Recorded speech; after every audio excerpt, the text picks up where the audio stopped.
Imagine this. There are certain names in the world that almost everyone thinks they know something about, but that something can be three different stories at the same time. And you can't be 100% sure of any of them. That's exactly what Nimrod is like.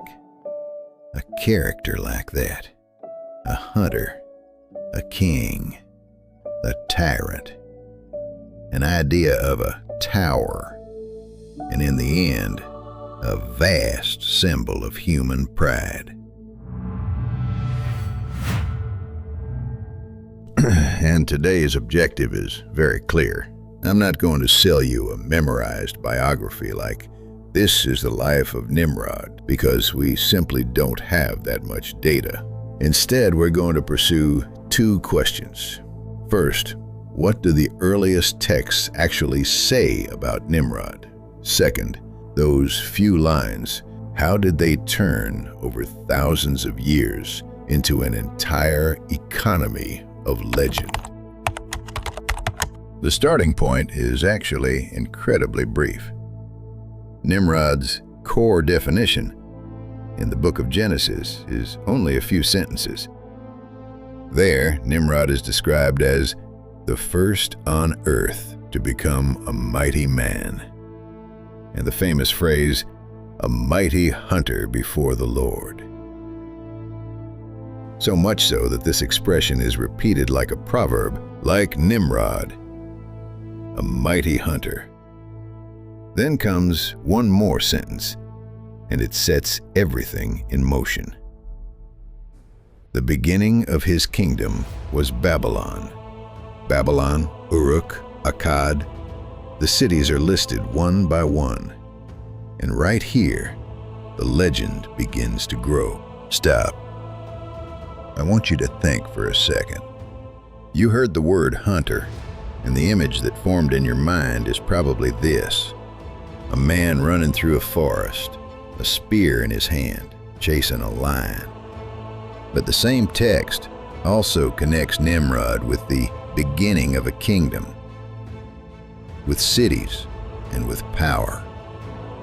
So the real question becomes this: was Nimrod really hunting animals, or was he hunting people? Because in the centuries that followed, some interpretations began to read the phrase "before the Lord" as in defiance of the Lord. In some Aramaic interpretations, Nimrod is described with an emphasis on rebellion. So the image of the hunter becomes a metaphor for power and defiance. Hunting is a form of control, and control is a form of power.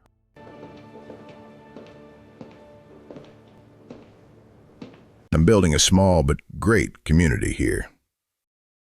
If you'd like to be part of it, you can subscribe.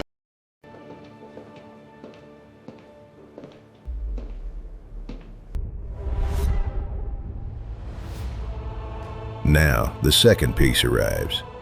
When you hear Nimrod, the scene you probably remember most is this: the Tower of Babel.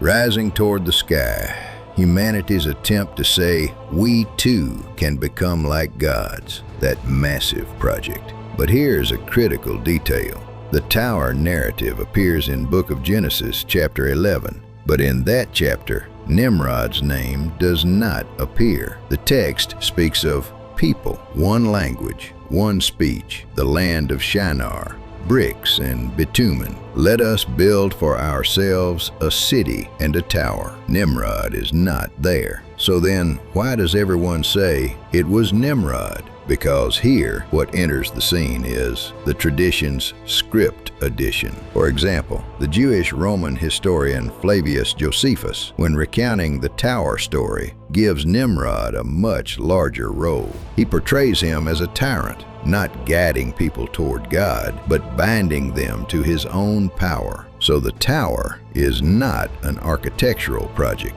It becomes a political strategy, the supporting pillars of a leader who says, be dependent on me. And this is not limited to Josephus. In rabbinic literature, Nimrod is often described as the prototype of rebellion. In the Talmud, The idea that Nimrod led people into rebellion against God is clearly visible. In some texts, he is portrayed as the one who incited the world to rebel. So Nimrod becomes less of a character and more of a label.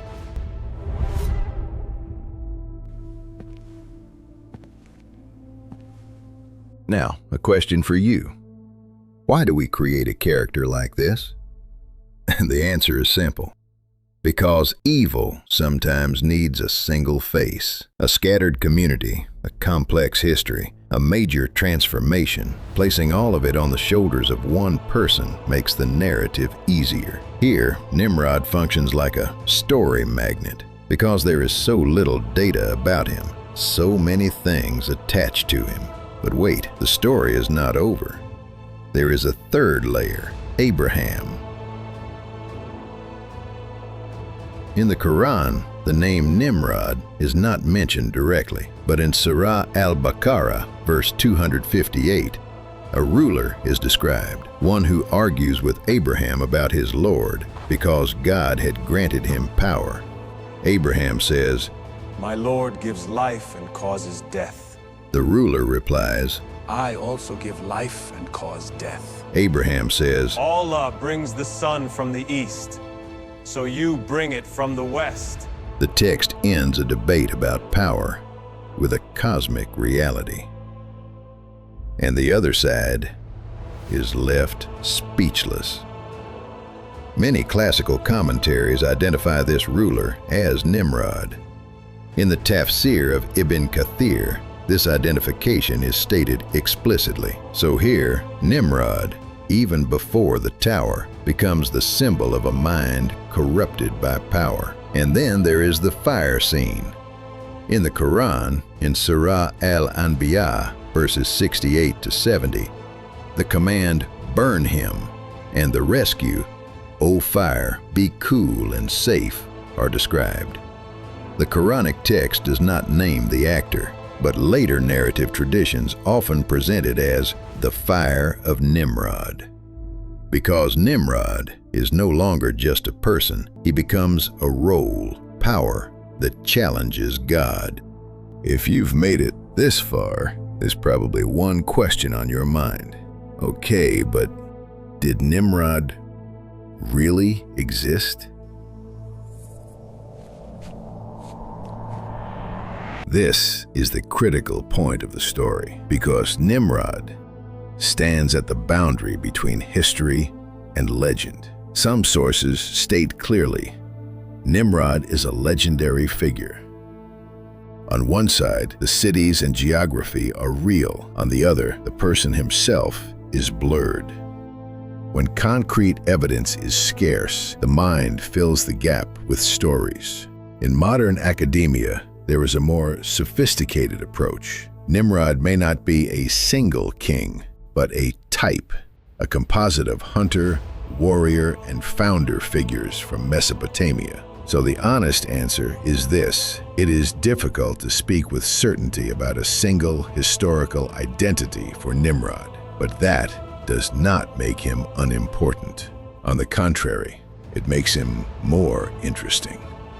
Because the real issue here is not who was Nimrod, but why do we tell Nimrod this way? On the surface, Nimrod's stories describe a tyrant, a hunter, a king, a builder of towers, a master of fire. But deeper down, they tell us this: when humans gain power, they can lose their sense of limits. And when limits disappear, the idea of a tower reaching the sky no longer seems irrational, because the tower grows in the mind before it is built with stone.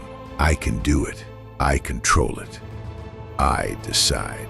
And this theme even echoes in modern language. The word Nimrod once meant a great hunter, but over time also came to mean a fool. So Nimrod, on one side, a mighty hunter, on the other, a figure of ridicule. Welcome to the heart of irony. So why did I tell you all this? Because Nimrod's real power is not in history books. It is in human psychology. A society rises, a society falls. An empire grows, then collapses. People search for meaning, and in that search, they hold on to three things: a hero, a villain, and a great project. Nimrod offers a space where all three merge into one. And perhaps the most important question is this: in Nimrod's story, was the tower really made of stone, or was it a project of ego? Because even today, there are towers. Even today, there are people who argue because power was given to them. Even today, there are egos that could say, "I too give life and cause death." That is why we study Nimrod. Not to find him, but to catch ourselves.